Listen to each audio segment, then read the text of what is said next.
Hi friends, welcome back to Nisha cooking channel. ಎಲ್ಲರೂ ಹೇಗಿದ್ದೀರಾ? ಚೆನ್ನಾಗಿದ್ದೀರಾ ಅಂದ್ಕೊತಿದ್ದೀನಿ. ನಾವು ಕೂಡ ಚೆನ್ನಾಗಿದ್ದೀವಿ ನೋಡಿರಿ. ಇವತ್ತು ನೋಡಿರಿ ನಾನು ನಿಮಗೆ ಒಂದು ಸೂಪರ್ ಟೇಸ್ಟಿ ಆದಂತಹ ಮುಸ್ಲಿಂ ಸ್ಟೈಲ್ನಲ್ಲಿ ಬಗಾರ್ ರೈಸ್ ಅಥವಾ ಪಲಾವ್ ಅಂತ ಕರಿತೀವಿ, ಅದನ್ನು ಹೇಗೆ ಮಾಡೋದು ಅಂತ ನೋಡಿಕೊಡ್ರಿ. ಚಿಕನ್ ಮಟನ್ ಜೊತೆಗೆ ಮಾಡುವಂತಹ ಫಂಕ್ಷನ್ಗೆ ಮದುವೆಗಳಲ್ಲಿ ಮಾಡುವಂತಹ ರೈಸನ್ನು ಇವತ್ತು ಹೇಗೆ ಮಾಡೋದು ಅಂತ ನಿಮಗೆ ಜೊತೆ ನಾನು ಶೇರ್ ಮಾಡ್ತಾಯಿದ್ದೀನಿ ನೋಡಿರಿ. ಇವತ್ತು ನಾನು 20 kg ರೈಸನ್ನು ಹೇಗೆ ಮಾಡೋದು ಅಂತ ಹೇಳಿ ತೋರಿಸ್ತಾ ಇದ್ದೀನಿ ನೋಡಿರಿ. ಏನೆಲ್ಲ ಇಂಗ್ರೀಡಿಯೆಂಟ್ಸನ್ನು ಬಳಸ್ತಾರೆ, ಆಮೇಲೆ ಯಾವ ರೀತಿ ಮಾಡ್ತಾರೆ ಅಂತ ನೋಡಿಕೊಡ್ರಿ. ಈ ವಿಡಿಯೋ ರೆಸಿಪಿ ನಿಮಗೆ ಇಷ್ಟ ಅನಿಸಿದರೆ ನಮ್ಮ ಚಾನಲ್ಗೆ ಸಬ್ಸ್ಕ್ರೈಬ್ ಮಾಡಿಕೊಂಡು ಬೆಲ್ ಐಕನನ್ನು ಪ್ರೆಸ್ ಮಾಡಿ. ದಯವಿಟ್ಟು ಸಬ್ಸ್ಕ್ರೈಬ್ ಮಾಡಿಕೊಂಡು ವಿಡಿಯೋಗಳನ್ನು ನೋಡಿರಿ. ಆವಾಗ ಬೆಲ್ ಐಕನನ್ನು ಪ್ರೆಸ್ ಮಾಡೋದ್ರಿಂದ ನಾನು ಹಾಕೋ ಡೈಲಿ ವಿಡಿಯೋ ನೋಟಿಫಿಕೇಷನ್ ನಿಮಗೆ ಬರುತ್ತೆ. ಆವಾಗ ನೀವು ಈಸಿಯಾಗಿ ವಿಡಿಯೋಗಳನ್ನು ನೋಡ್ಬೋದು. ಹಾಗಾದರೆ ನೋಡೋಣ ಬನ್ನಿ ಹೇಗೆ ಮಾಡೋದು ಅಂತ ಹೇಳಿ. ಇಲ್ಲಿ ನೋಡಿರಿ, ಬಗಾರ್ ರೈಸ್ ಮಾಡೋದಕ್ಕೆ ನಾನಿಲ್ಲಿ 20 kg ರೈಸಿಂದ ತೋರಿಸ್ತಾ ಇದ್ದೀನಿ. ಅದಕ್ಕೆ ಇಲ್ಲಿ ನಾನು 1.5 kg ಉಳ್ಳಾಗಡ್ಡಿನ ಈ ಥರ ಉದ್ದಿಗೆ ಕಟ್ ಮಾಡಿ ತಗೊಳ್ರಿ. ಆಮೇಲೆ 1/4 kg ಹಸಿ ಮೆಣಸಿನ್ಕಾಯಿಯನ್ನು ತೊಗೊಂಡಿದ್ದೀನಿ. ಅದನ್ನು ಸಹಿತ ಈ ಥರ ಸೀಳ್ಬಿಟ್ಟು ಹೆಚ್ಕೋಬೇಕು. ಇದಕ್ಕೆ ಫಲಾವ್ ಎಲೆ ಅಥವಾ ಹಸಿರು ಫಲಾವ್ ಎಲೆ, ಇದು ಒಣಗಿದ್ದಲ್ಲ, ಇದು ಸಿಗುತ್ತೆ ಕೆಲವೊಂದು ತೋಟಗಳಲ್ಲಿ ಇರುತ್ತೆ. ಇದು ತುಂಬ ಒಳ್ಳೆ ಫ್ಲೇವರ್ ಕೊಡುತ್ತೆ ನೋಡಿರಿ ರೈಸ್ಗೆ. ಹಾಗಾದರೆ ನೋಡಿರಿ, ಇನ್ನೂ ಮಸಾಲೆ ಐಟಮ್ಸ್ ಏನೇನು ಅಂತ ತೋರಿಸ್ತಾ ಇದ್ದೀನಿ. ಇದು 1/4 kg ಬೆಳ್ಳುಳ್ಳಿ ಪೇಸ್ಟು, ಆಮೇಲೆ 1/4 kgಗಿಂತ ಕಡಿಮೆ ಅದ್ರಕ್ ಪೇಸ್ಟ್, ಅಂದರೆ ಅಲ್ಲ ಬೆಳ್ಳುಳ್ಳಿ ಪೇಸ್ಟ್, ಅದು ಸ್ವಲ್ಪ ಕಾಯಿ ತುರಿ ಪೇಸ್ಟು ಮತ್ತು ಕೊತ್ತಂಬರಿ ಪೇಸ್ಟು, ಪುದೀನ ಕೂಡ ಇದರಲ್ಲೇ ಮಿಕ್ಸ್ ಮಾಡಿ ನಾವು ಪೇಸ್ಟ್ ಮಾಡಿದ್ದೀವಿ. ನೀವು ಮೇಲೆ ಬೇಕಂದರೆ ಮೇಲೆ ಕೂಡ ಸೇರಿಸ್ಕೋಬೋದು. ಒಂದು 4 ರಿಂದ 5 ಕಟ್ಟಷ್ಟು ಕೊತ್ತಂಬರಿ ಸೊಪ್ಪು ತೊಗೊಂಡಿದ್ವಿ, ಸ್ವಲ್ಪ ಪುದೀನ ಸೊಪ್ಪು ಸೇರಿ ಗ್ರೈಂಡ್ ಮಾಡಿರೋದು. ಇದು ಕಸ್ತೂರಿ ಮೇಥಿ. ಆಮೇಲೆ ಇಲ್ಲಿ ನೋಡಿರಿ, ಏಲಕ್ಕಿ ಮತ್ತು ಶಾಜೀರಾ ಪೌಡ್ರು. ಇದು ಗರಂ ಮಸಾಲೆ, ಅಂದರೆ ಎಲ್ಲದನ್ನು ಹೋಲ್ ಗರಂ ಮಸಾಲ ಹುರಿದು ಪೌಡ್ರ್ ಮಾಡಿರುವಂತಹ ಗರಂ ಮಸಾಲೆ ನೋಡಿರಿ. ಇಷ್ಟು ಇಂಗ್ರೀಡಿಯೆಂಟ್ಸನ್ನು ನಾವಿಲ್ಲಿ ರೈಸ್ಗೆ ಬಳಸ್ತಾ ಇದ್ದೀವಿ. ಇಲ್ಲಿ ನೋಡಿರಿ, ಪಾತ್ರೆನ, ಅಂದರೆ 20 kg ಹಿಡಿಯುವಷ್ಟು ದೊಡ್ಡ ಪಾತ್ರೆನ ತೊಗೊಂಡು ಅದಕ್ಕೆ ಇಲ್ಲಿ 1 ಲೀಟ್ರಷ್ಟು, ಅರ್ಧ ಲೀಟ್ರಷ್ಟು ಎಣ್ಣೆನ ಹಾಕಿದ್ದೀವಿ. ಫಸ್ಟು ಕಡಿಮೆ ಎಣ್ಣೆ ಹಾಕಿ ಇದಕ್ಕೆ ಹೋಲ್ ಇಂಗ್ರೀಡಿಯೆಂಟ್ಸ್, ಹೋಲ್ ಮಸಾಲ ಎಲ್ಲ ಹಾಕ್ರಿ. ಗರಂ ಮಸಾಲ, ಚಕ್ಕೆ, ಲವಂಗ ನೋಡಿರಿ, ಫಲಾವ್ ಎಲೆ, ಶಾಜೀರಾ ನಾವು ಪೌಡ್ರ್ ಮಾಡಿರ್ತೀವಿ. ಇದರಲ್ಲಿ ಚಕ್ಕೆ, ಲವಂಗ ಮತ್ತು ಫಲಾವ್ ಎಲೆ, ಕಾಳು ಮೆಣಸನ್ನು ಹಾಕಿದ್ದೀವಿ. ಇದನ್ನು ಚೆನ್ನಾಗಿ ಫ್ಲೇವರು ಬರೋವರೆಗೂ ಸಣ್ಣ ಉರಿಯಲ್ಲಿ ಇದನ್ನು ಚೆನ್ನಾಗಿ ಫ್ರೈ ಮಾಡ್ಕೋಬೇಕು ಫಸ್ಟು, ಅಂದರೆ ಅದು ಅರೋಮ ಎಲ್ಲ ಬಿಟ್ಕೊಳ್ಳುತ್ತೆ. ಆವಾಗ ಫಸ್ಟು ಎಣ್ಣೆಲೇ ನೀವು ಹೋಲ್ ಗರಂ ಮಸಾಲೆನ ಹಾಕಬೇಕು ನೋಡಿರಿ. ಆವಾಗ ಒಳ್ಳೆ ಟೇಸ್ಟ್ ಕೊಡುತ್ತೆ. ಇದು ಸ್ವಲ್ಪ ಎಣ್ಣೆ ಬಿಸಿ ಆಗಬೇಕು. ಬಿಸಿ ಆದಮೇಲೆ ಹಾಕಿ ಆವಾಗ ತುಂಬ ಚೆನ್ನಾಗಿರುತ್ತೆ ನೋಡಿರಿ. ಈ ಸ್ಟೈಲಲ್ಲಿ ಒಂದು ಸರಿ ನೀವು ಮಾಡಿ ನೋಡಿರಿ, ಹೇಗೆ ಬಂತು ಅಂಥೇಳಿ ತಿಳಿಸಿ. ಈಗ ಎಣ್ಣೆ ಬಿಸಿಯಾಗಿದೆ, ಇದಕ್ಕೆ ಕಟ್ ಮಾಡಿದಂಥ ಉಳ್ಳಾಗಡ್ಡಿನ ಹಾಕ್ತಾಯಿದ್ದೀನಿ.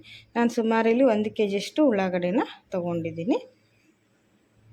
ಚೆನ್ನಾಗಿ ಇದನ್ನು ಫ್ರೈ ಮಾಡ್ಕೋಬೇಕು,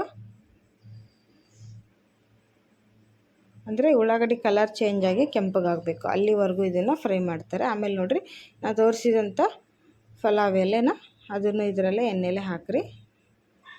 ತುಂಬ ಒಳ್ಳೆ ಫ್ಲೇವರ್ ಕೊಡುತ್ತೆ ನೋಡಿರಿ. ಅದು ಚೆನ್ನಾಗಿ ಎಲ್ಲದನ್ನು ಮಿಕ್ಸ್ ಮಾಡಿಕೊಡ್ರಿ. ನೋಡಿ, ಇಲ್ಲಿ ಚೆನ್ನಾಗಿ ಈ ಥರ ಕೆಂಪಗಾಗಿ ಫ್ರೈ ಆದಮೇಲೆ ಮಿಕ್ಕಿದಂಥ ಇನ್ನೂ ಅರ್ಧ ಲೀಟ್ರ್ ಎಣ್ಣೆನ ಇದಕ್ಕೆ ಹಾಕ್ತಾಯಿದ್ದೀವಿ ನಾವು. ಯಾಕಂದರೆ ಕಡಿಮೆ ಎಣ್ಣೆಯಲ್ಲಿ ಬೇಗ ಫ್ರೈ ಆಗುತ್ತೆ ಉಳ್ಳಾಗಡ್ಡಿ ಅಂಥೇಳಿ ಫಸ್ಟ್ ಅರ್ಧ ಲೀಟ್ರ್ ಹಾಕ್ಬಿಟ್ಟು ಆಮೇಲೆ ಮಿಕ್ಕಿದ ಅರ್ಧ ಲೀಟ್ರನ್ನು ಸೇರಿಸ್ತಾ ಇದ್ದೀವಿ. ಈಗ ಇದನ್ನು ಎಲ್ಲ ಚೆನ್ನಾಗಿ ಫ್ರೈ ಮಾಡ್ಕೊಂಡು ಇದಕ್ಕೆ ಶುಂಠಿ ಪೇಸ್ಟನ್ನು ಹಾಕಿದ್ದೀವಿ ನೋಡಿರಿ. ಆಮೇಲೆ ಇಲ್ಲಿ ಬೆಳ್ಳುಳ್ಳಿ ಪೇಸ್ಟನ್ನು ಹಾಕ್ತಾಯಿದ್ದೀವಿ, ಒಂದು 4 ಸ್ಪೂನಷ್ಟು ಹಾಕಿ ಚೆನ್ನಾಗಿ ಹಸಿ ವಾಸನೆ ಹೋಗೋವರೆಗೂ ಫ್ರೈ ಮಾಡ್ಕೋಬೇಕು.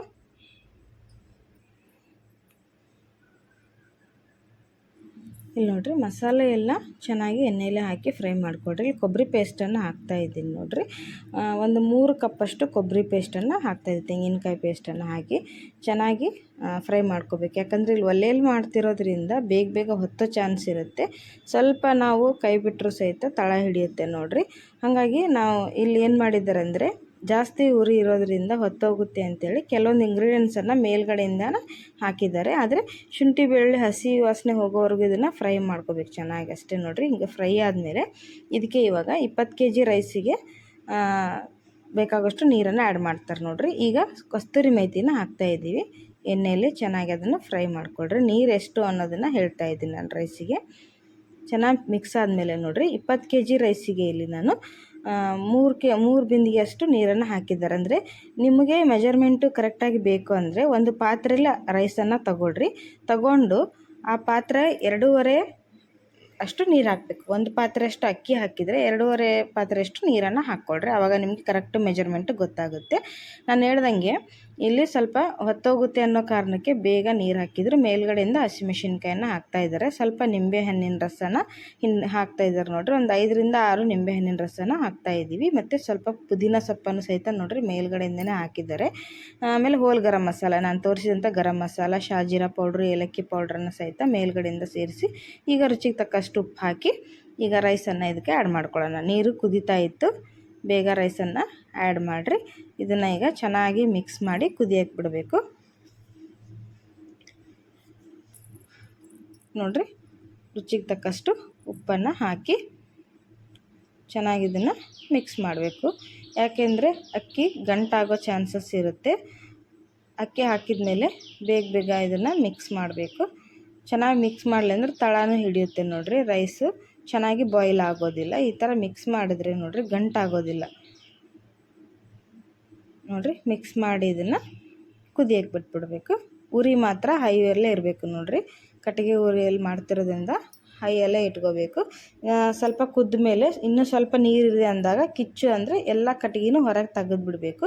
ತೆಗೆದು ಬರೀ ಕಿಚ್ಚು ಮೇಲೆ ಅರಳಕ್ಕೆ ಬಿಡಬೇಕು. ಒಂದು 20 ನಿಮಿಷ ಅರಳಕ್ಕೆ ಬಿಟ್ಟರೆ ಚೆನ್ನಾಗಿ ಅರಳ್ಕೊಳ್ಳುತ್ತೆ ರೈಸ್ ನೋಡಿರಿ. ಈಗ ಇದನ್ನು ಮುಚ್ಚಿ ಅನ್ನನ ಕುದಿಯೋಕ್ಕಿಡೋಣ.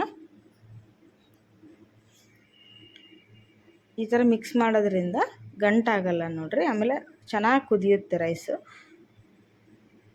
ಒಳಗಡೆಯಿಂದ ಚೆನ್ನಾಗಿ ಬೇಯುತ್ತೆ ನೋಡಿರಿ. ಚೆನ್ನಾಗಿ ಮಿಕ್ಸ್ ಕೊಟ್ಟು ಇದನ್ನೀಗ ಕುದಿಯೋಕ್ಕೆ ಬಿಡೋಣ. ಕುದ್ದ ಮೇಲೆ ಹೇಗೆ ಬರುತ್ತೆ ಅಂತ ತೋರಿಸ್ತೀನಿ ನೋಡಿರಿ. ಈ ಥರ ರೆಡಿಯಾಗಿದೆ ರೈಸು. ನಾನು ಹೇಳ್ದಂಗೆ ಬಾಯ್ಲ್ ಮಾಡೋಕ್ಕೆ ಬಿಟ್ಟು ಚೆನ್ನಾಗಿ ಉರಿಯೆಲ್ಲ ಹೊರಗೆ ತೆಗೆದು ಕೆಂಡದ ಮೇಲೆ ಒಂದು 20 ನಿಮಿಷ ಅಳ್ಳಕ್ಕೆ ಬಿಟ್ಟರೆ ನೋಡಿರಿ ತುಂಬ ಚೆನ್ನಾಗಿ ರೈಸ್ ರೆಡಿಯಾಗಿದೆ. ಅಷ್ಟೇ ಟೇಸ್ಟಿಯಾಗಿ ಬಂದಿದೆ ನೋಡಿರಿ. ನಿಮಗೆ ಬೇಕು ಅಂದರೆ ಈ ಥರ ಮೇಲಿಂದ ನೀವು ಫುಡ್ ಕಲರನ್ನು ಆ್ಯಡ್ ಮಾಡ್ಕೋಬೋದು. ಬೇಡ ಅನ್ನೋರು ಸ್ಕಿಪ್ ಮಾಡ್ಬೋದು. ತುಂಬ ಚೆನ್ನಾಗಿ ರೈಸ್ ಉದ್ರಾಗಿ ಬಂದಿದೆ. ಸ್ವಲ್ಪ ಕೂಡ ತಳ ಹಿಡಿದಿಲ್ಲ ನೋಡಿ. ವಿಡಿಯೋ ರೆಸಿಪಿ ಇಷ್ಟ ಆಗಿದೆ ಅಂದ್ಕೊತೀನಿ ಫ್ರೆಂಡ್ಸ್. ಇಷ್ಟ ಆದರೆ ಸಬ್ಸ್ಕ್ರೈಬ್ ಮಾಡಿಕೊಡ್ರಿ, ಲೈಕ್ಸ್ ಮಾಡಿರಿ, ಶೇರ್ ಮಾಡಿರಿ. ಬಾಯ್.